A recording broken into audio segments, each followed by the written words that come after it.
오늘 우리가 함께 들어가 볼 이야기는요, 성경에서 가장 긴박했던 어느 하룻밤에 대한 이야기입니다.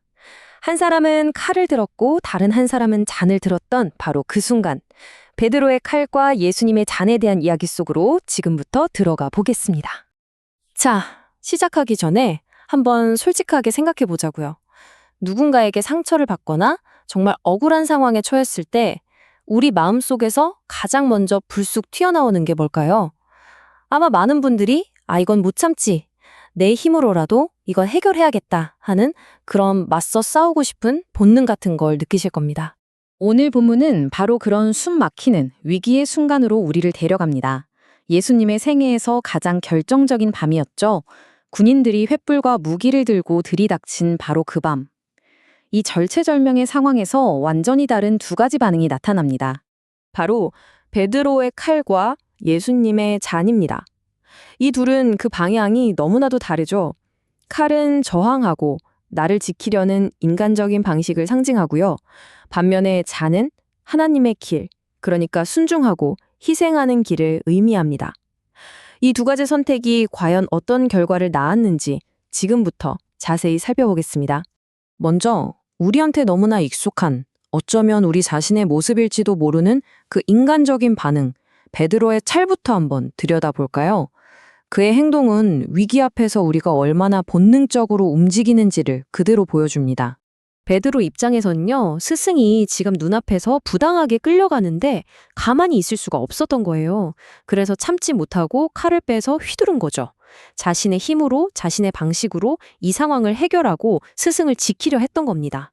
그 결과 대제사장의 종, 말고의 귀를 베어버리고 말았죠. 이게 바로 문제를 내 힘으로 통제하려는 우리의 본능적인 모습, 차례길입니다. 하지만 예수님의 반응은 정말 단호했습니다. 칼을 칼집에 꽂으라. 이 한마디는요, 인간적인 저항과 폭력의 방식을 명확하게 거부하는 선언과도 같았어요. 예수님께서는 지금 전혀 다른 길이 있다는 걸 보여주려 하셨던 겁니다. 자, 그럼 이제 베드로의 칼과는 완전히 다른 길, 예수님이 선택하신 그 길로 한번 가보겠습니다. 이 길은 순종과 희생의 길이었습니다. 군인들이 나사렛 예수를 찾는다고 했을 때 예수님은 숨거나 피하지 않으시고 당당하게 나서서 말씀하시죠. 내가 그니라. 이 말이 헬라어로 에고에임인데 이게 그냥 나 여기 있다 이런 뜻이 아니에요.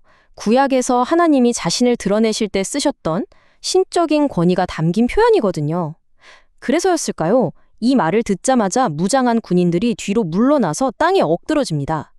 여기서 우리는 알 수 있죠. 예수님은 무력한 피해자가 아니셨구나. 이 모든 상황을 완전히 주관하고 계셨구나. 그러니까 여기서 정말 중요한 사실이 드러나는 거죠. 예수님은 힘없이 붙잡히신 게 아니라는 거예요. 우리를 구원하시려는 그 하나님의 계획을 위해서 스스로를 기꺼이 내어주신 겁니다. 이 체포는 실패가 아니라 주권적인 사랑의 선택이었던 거죠.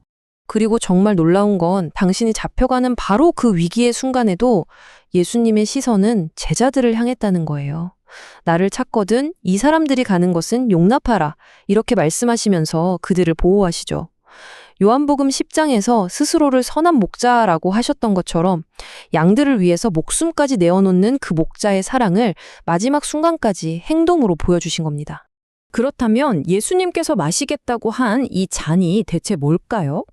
성경에서 잔은요, 종종 죄에 대한 하나님의 공의로운 진노와 심판을 상징하는 표현으로 사용되었어요. 다시 말해서 원래는 죄인인 우리 모두가 마셔야 했던 그 심판의 잔이었던 겁니다. 바로 그 잔을 예수님은 피하지 않으셨습니다. 인간적인 방법으로 저항하는 대신에 아버지께서 주신 그 고통의 잔을 내가 마시겠다고 순종하신 거죠. 이것이 바로 베드로의 칼과 선명하게 대비되는 예수님의 잔, 즉 하나님의 뜻에 대한 완전한 순종을 보여주는 장면입니다. 이 지점에서 오늘 이야기의 핵심 결론이 나옵니다. 결국 우리를 살린 건 세상을 바꾸겠다며 휘둘렀던 베드로의 칼이 아니었던 겁니다. 묵묵히 모든 심판을 감당하신 예수님의 잔이었죠.